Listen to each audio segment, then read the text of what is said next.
Hi and welcome back to my YouTube channel.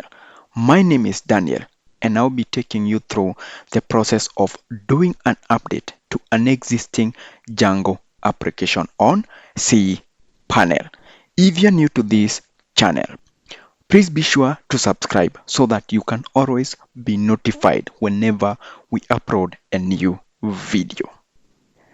In this video, we are going to look at a number of things on a high level. So in case you feel that something is not clear, please be sure to put it in the comment section below, and we are going to be sure to guide you through. So I have been working on a sales dashboard and I have been making changes now and then so as to achieve the best solution.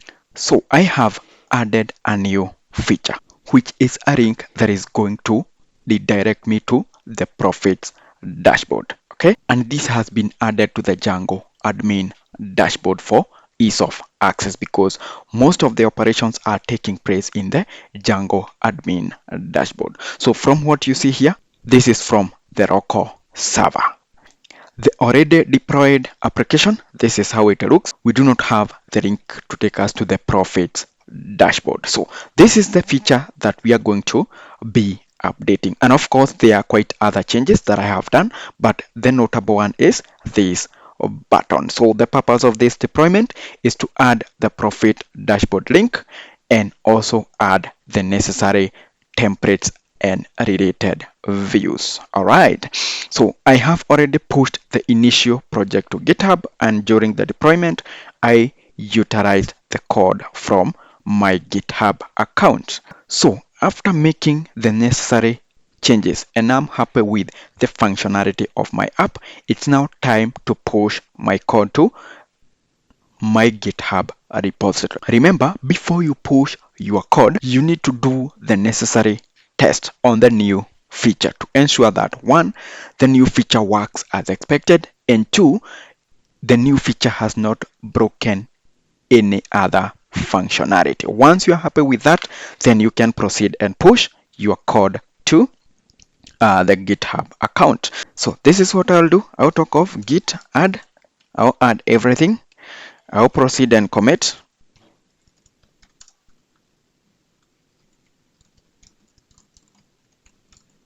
Okay, I've done a fix of the profits dashboard and a number of files will be added.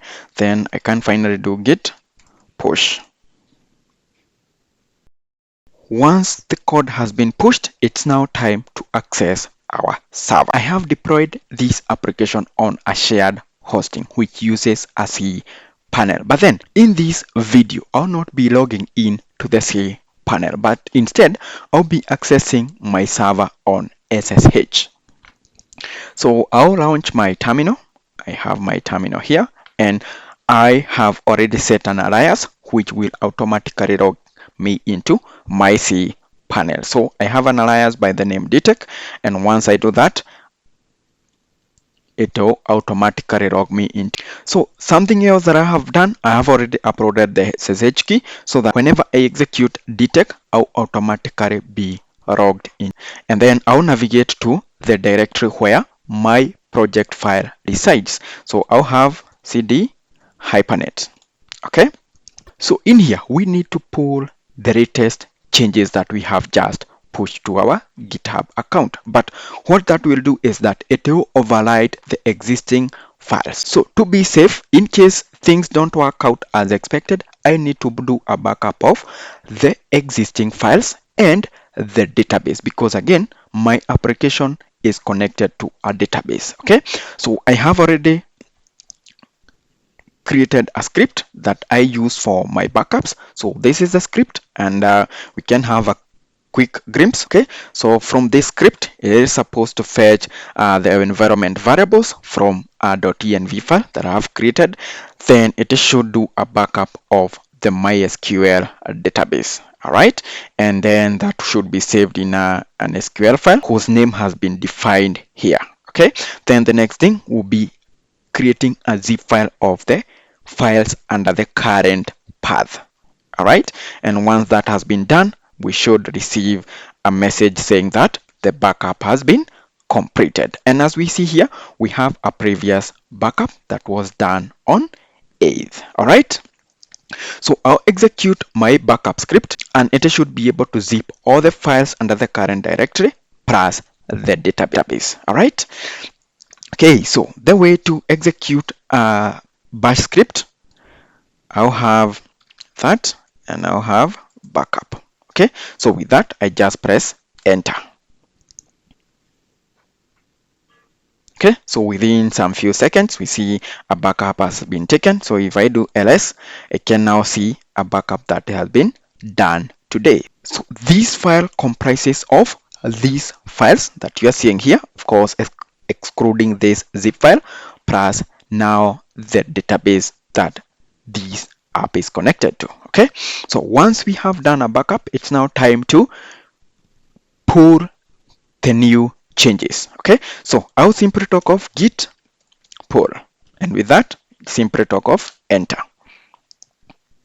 So this will pull the latest changes, and we see that the pull has been successful. Quite a number of files have been pulled and merged to the existing files. All right, so another thing to do in case there was a change in the model's structure, it's a good practice to carry out a migration so that the new changes can be mapped onto the database. Okay, so in my case, I had done some adjustments to my models, so I'll do this python manage.py, then I'll talk of migrate.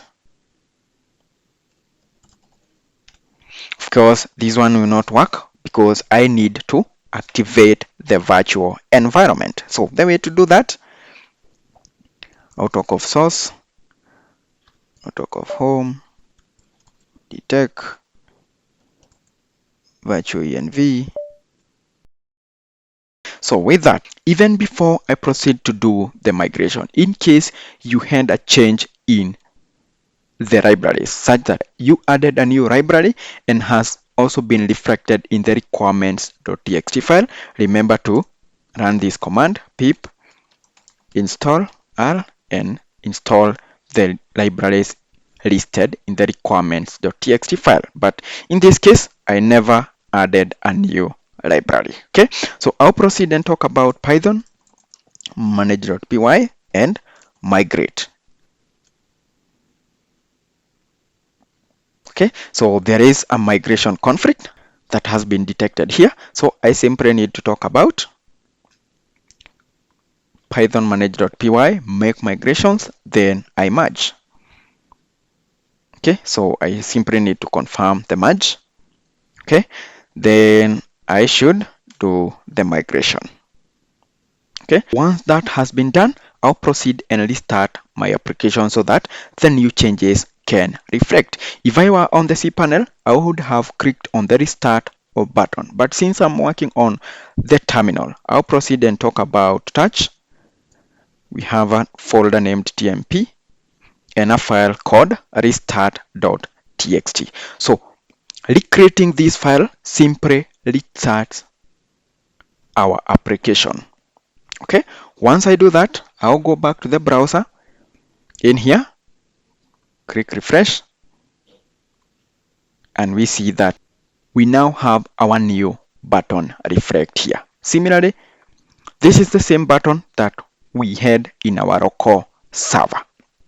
All right, and that's simply how to do an update on an existing Django application. Remember the key things. Once you are done updating the code, do the necessary checks to ensure that the new feature is working as expected. Then remember to populate your requirements.txt file in case you added a new library.